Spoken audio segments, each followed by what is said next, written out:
আচ্ছা, ওই বাছাই কমিটিতে পুঙ্খানুপুঙ্খ বিশ্লেষণ করা হয় যে কোথায় কতটুকু কি দিতে পারবো, আবেদনের মেরিট গুলো দেখা হয়। এগুলো যখন দেখছিলাম তখন এই চাঁদপুরের যখন একটার পর একটা ওকে করতে আমার সভাপতিত্বে ওই সভাটা হয়, তো একটার পর একটা যখন ওকে করে অ্যামাউন্ট লিখে ছাড়ছি, একটা পর্যায়ে আমার ডান পাশে বসা ছিলেন তথ্য মন্ত্রণালয়ের জয়েন্ট সেক্রেটারি, উনি জিজ্ঞেস করলেন যে এতগুলো দিলেন চাঁদপুর। আমি বললাম যে চাঁদপুরের গুলো এতগুলো দিতে চাচ্ছি এই কারণে আমার বিশ্বাস আছে যে চাঁদপুর থেকে কোন রকম যাচাই বাছাই ছাড়া বা সত্যিকারের যারা প্রাপ্য তাদের ছাড়া অন্য কোনো সুপারিশ আসে নাই বলে আমার ধারণা, এই জন্য দিয়ে দিতে চাচ্ছি। এটা ছিল আমার সেই বাছাই কমিটিতে আপনাদেরকে ডিফেন্ড করে আমি যে কথাটি বলেছি এটা আপনাদের কাছে ফাঁস করে দিলাম।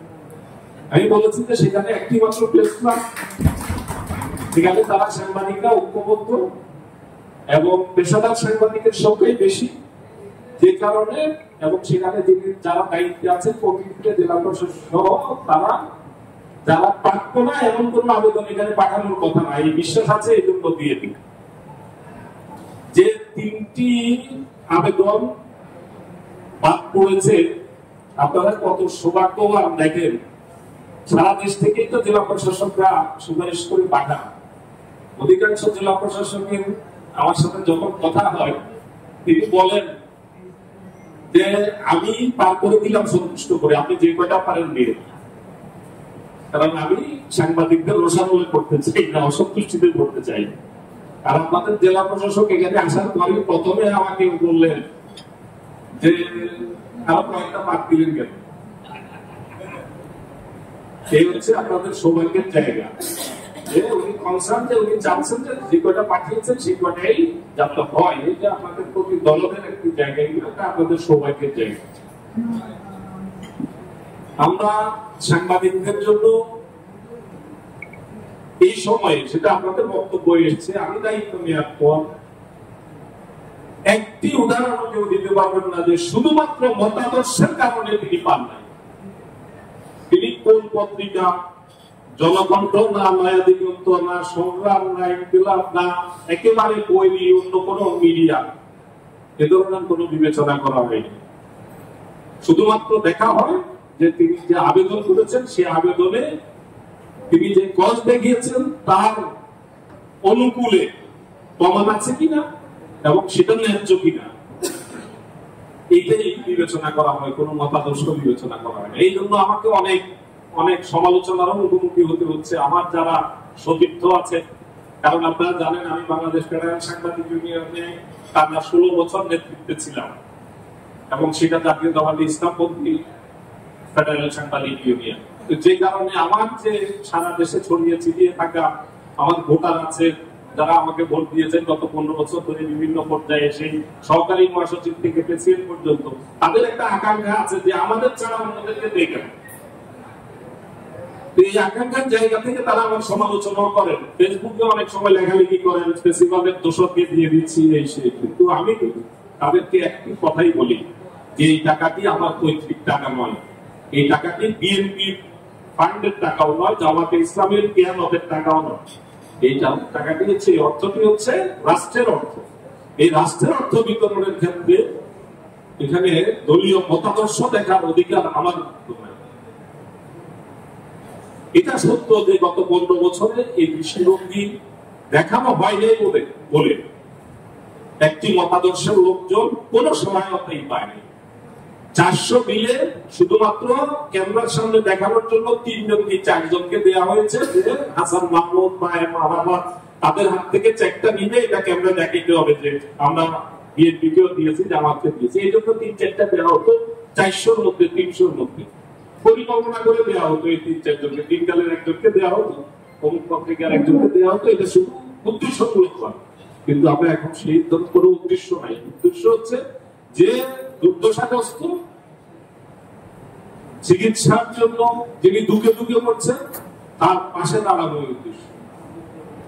আপনাদের অনেকের বক্তব্য এসছে যেটা দেয়া হয় খুবই সামান্য, এটা অনুধাবন করি ব্যক্তি হিসেবে। আমি তো মানুষ, আমি বুঝি যে বর্তমান ব্যবস্থায় 50,000 টাকা কি হয়, কি হয়।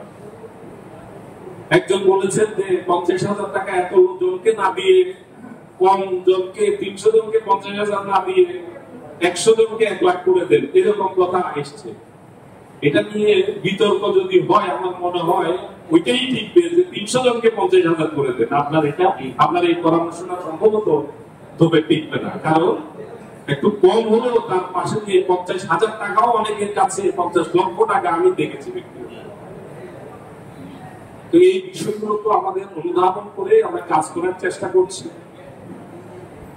আগামী দিনগুলোতে আমি যতদিন দায়িত্বে আছি চেষ্টা করব নীতি নৈতিকতার মানদণ্ডে যাতে কোন রকম প্রশ্নের জায়গা তৈরি না হয় এবং দুর্দশাগ্রস্ত সমস্যাগ্রস্ত সাংবাদিকদের পাশে থাকতে পারি। দুটি উদাহরণ দিলে বুঝতে পারবেন যে আমাদের অবস্থানের জায়গাটা। আপনারা জানেন বিভুরঞ্জন সরকার নামে একজন কিছুদিন আগে আমাদের ছেড়ে চলে গেছেন, আত্মহত্যা দিয়েছে। ঘোলাটে মানে পরিস্থিতি ঘোলাটে করারও চেষ্টা করেছেন একটি খবর। তিনি আত্মহত্যা দিয়েছেন, তার মতাদর্শ সম্পর্কে আপনারা ভালোভাবে ওয়াকিবহাল আছেন। তিনি পতিত স্বৈর শাসকের নিয়ে বই পর্যন্ত লিখেছেন, কিন্তু যখন মৃত্যুর পরে যখন আসলো তার ফেসবুক স্ট্যাটাস যে তিনি আর্থিক অনটনের কারণে, অন্য অনেকগুলো কারণের মধ্যে একটি অনটন, একটি এই হচ্ছে যে আর্থিক অনটন ছিল, দায় দেনাগ্রস্ত হয়ে গিয়েছে। তার মৃত্যুর সংবাদের পরপরই তার পরিবারের সাথে যোগাযোগ করে, আমি ব্যক্তিগতভাবে যোগাযোগ করেছি, করে বলেছি তারা জানতেনই না কল্যাণ ট্রাস্ট নামক একটি প্রতিষ্ঠান থেকে এই ধরনের সহায়তার সুযোগ আছে। তাদের সাথে যোগাযোগ করে তার ভাই আরেকজন লেখক, খুব ভালো লেখক চিররঞ্জন সরকার, তিনি সেভেন নিবন্ধ লেখেন, তার সাথে যোগাযোগ করলাম। তার ছেলের সাথে যোগাযোগ করে আমি নিজে 3 দিনের মধ্যে তার কাছ থেকে আবেদন এনে আমরা এই সর্বশেষ যে ঢাকায় বিতরণ করেছি তার পরিবারের হাতে 3 লক্ষ টাকা তুলে দিয়েছি। তারা ভাবতেও পারেন নাই, তিনি চিররঞ্জন সরকার বক্তৃতা করে সেই মঞ্চে বলেছেন, ঢাকার যে অনুষ্ঠান মঞ্চে বলেছেন যে আমি কল্পনা করতে পারিনি এত দ্রুততম সময়ে তিনি আমার এই প্রতিষ্ঠানের পক্ষ থেকে যোগাযোগ করে আমাদের এই দায় দেনা পরিশোধের জন্য এই ব্যবস্থাটি করে দিচ্ছেন। আমি এই বিষয়টা হারিয়ে গেছে তো 2-3 দিন আলোচনায় ছিল, তারপরে তো বিষয়টা আলোচনায় ছিল না। আমি চাইলে তো বিষয়টা এড়িয়ে যেতে পারতাম, কিন্তু অনুধাবন করেছি তিনি তো একজন সাংবাদিক ছিলেন। আপনার যে মতাদর্শই হোক না কেন, তিনি অজস্র নিবন্ধ লিখেছেন, লেখালেখি করেছেন, সাংবাদিক ছিলেন। তাহলে কেন তার এই দায় দেনা, তিনি চলে গেছেন তার যে পরিবারের দায় দেনার ব্যাপারে আমি কেন দাঁড়াবো? আপনি গাজীপুরে মৃত্যুবরণকারী সাংবাদিক তুহিনের কথা আপনারা জানেন, সেই তুহিনের পরিবার জানতো না কল্যাণ ট্রাস্ট নামক একটি ট্রাস্ট থেকে কোনো সহযোগিতা পাওয়ার সুযোগ আছে। খুঁজে বের করেছি তার সেই গ্রামের বাড়ি ময়মনসিংহের সেই হালুয়াঘাটে, তার গ্রামের বাড়িতে যোগাযোগ করে তার স্ত্রী এবং তার শ্যালককে খুঁজে বের করে আবেদন এনে এই বাছাই কমিটি শেষ হয়ে গেছে, আমাদের বোর্ড মিটিং এ অ্যাপ্রুভ হয়ে গেছে। সেই পরিস্থিতিও সবার সাথে কথা বলে স্পেশালি তার পরিবারকে 3 লক্ষ টাকার চেক হাতে তুলে দিয়েছে। এই কাজগুলো করার মধ্য দিয়ে কথাগুলো নিজেকে ঢুকানোর জন্য বলতেছি না, নিজেকে জাহির করার জন্য বলতেছি। এটা দায়বদ্ধতা আমি মনে করি। আমি এখানে যতক্ষণ আছি এটা আমার, এটাই আমার দায়িত্ব। তা না হলে আমার এখানে থাকার দরকার নেই।